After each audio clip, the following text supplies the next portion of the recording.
In today's video, I'm going to teach you how to block time on Fresha.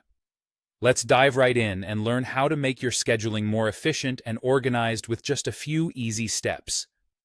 First, begin by opening your preferred web browser. You can use popular options like Chrome, Firefox, or Safari. Once your browser is up and running, navigate to Fresha's website. Enter the URL in the address bar and wait for the site to load. It's a good idea to bookmark this page if you plan to visit frequently. Next, you'll need to log in to your Fresha account. Enter your credentials, your username and password, into the correct fields. If you haven't signed up yet, there should be an option to create an account. Once logged in, you'll find yourself on the main dashboard. This is the hub where you can manage all your scheduling needs. Now we'll move on to accessing the settings. From the main menu, take a look at the options available and click on Settings. This section is the control center for all configurations on your account. Once you're in Settings, find and select Scheduling.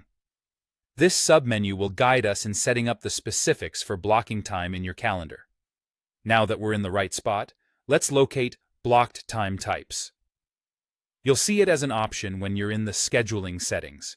Click on Blocked Time Types to explore previously set up types or make new ones.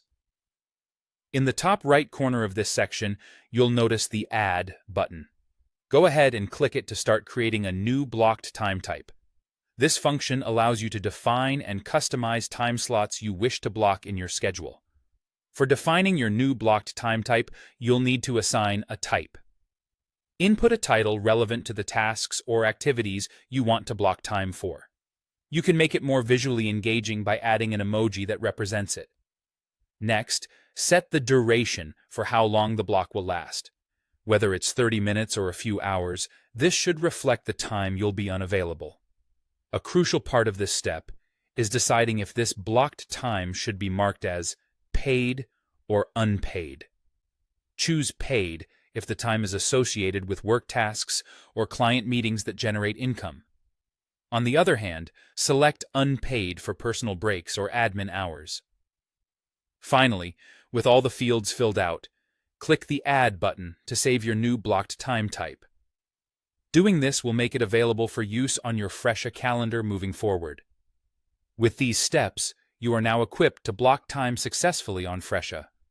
This skill will enhance your productivity and ensure your schedule reflects your priorities accurately. Happy scheduling!